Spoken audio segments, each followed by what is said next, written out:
இப்போ எனக்கு ஒருத்தர் ஃபோன் பண்றாரு. ஃபோன் பண்ணி ஒரு கேள்வி கேட்கறாரு. அந்த கேள்விக்கு 4 மணி நேரம் பதில் சொல்லணும். நான் 4 மணி நேரம் பதில் சொல்லுவேங்க.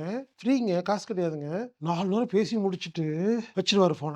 உடனே நான் உட்காந்துட்டு இன்னைக்கு 4 மணி நேரம் என்னோட வாழ்க்கையில இவருக்கு நேரம் ஒதுக்கி இருக்கிறேன். இவரு ஃபீஸே குடுக்கலன்னு யோசிக்க மாட்டேங்கிறேங்க. இதான் கர்மயோகம். எனக்கு ஒரு நாளைக்கு 100 முதல் 300 இமெயில் வருங்க. உலகத்துல இருக்கிற எல்லாரும் அனுப்புவாங்க. healer.bhaskar@gmail.com. காலையிலேருந்து நைட் வரைக்கும் பதில் சொல்றது மட்டும் தாங்க வேலை. ஃப்ரீங்க, இலவசங்க. இது யார் என்ன கேள்வினாலும் பதில் சொல்லிட்டே இருப்பேங்க. ஃபோன் பண்ணி பேசுவேன். பல பேர் நேர்ல கூப்பிடுவாங்க. வீட்டுக்கு போவேன். அவங்க நோயாளிகள பார்ப்பேன். இது மாரி என்னமோ பண்ணிட்டுருப்பேங்க. இதெல்லாம் இதெல்லாம் பண்ணுனா புண்ணியம் கிடைக்கும் அப்படிங்கிறதுக்காக பண்ணலைங்க.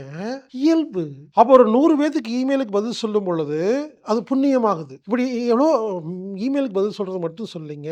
இப்படி எவ்வளவு நல்ல காரியம் பண்றோமோ, அடுத்து அது புண்ணியமா மாறுது. அந்த புண்ணியத்தை வேறு விதத்தில் நாம் அனுபவித்துக் கொள்ளலாம் என்பதை புரிந்து கொள்ளுங்கள். அவ்வளவுதாங்க. இப்ப நான் பேசுறது உங்களுக்கு புரிஞ்சிருச்சுன்னா, இனிமேல் கணக்கு பார்க்கவே மாட்டீங்க. யார் ஒருவர் கணக்கு பார்க்காமல் நம்ம செய்கிற ஒவ்வொரு செயலும் இறைவன் பார்க்கிறாரு அப்படின்னு நினைச்சுக்கிட்டு பயபக்தியோட புரிஞ்சுக்குங்க. 4 செவுத்துக்குள்ள யாரும் பார்க்காம சிசிடிவி கேமரா இல்லாதப்ப நடக்கிறதையும் இறைவன் பார்த்து நமக்கு கூலி கொடுப்பார் என்ற புரிதல் உள்ள ஒரு நபருக்கு பெயர் கர்மயோகம். முடிஞ்ச வரைக்கும் நல்ல காரியம் செஞ்சு வச்சுக்கின்னா கண்டிப்பா அதில் பலன் கிடைக்குங்க.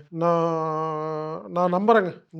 எனக்கு கிடைச்சிட்டு இருக்கு. நான் வாழ்ந்துட்டு இருக்கேன். எவ்வளவு நல்ல காரியம் செய்கிறோமோ அதுக்கான கூலி கிடைக்கும். இறைவன் கொடுப்பார் என்று புரிந்து கொண்டு முடிஞ்ச வரைக்கும் நல்காரியங்கள் செய்து வரும் பொழுது அவருக்கு பெயர் கர்ம யோகி.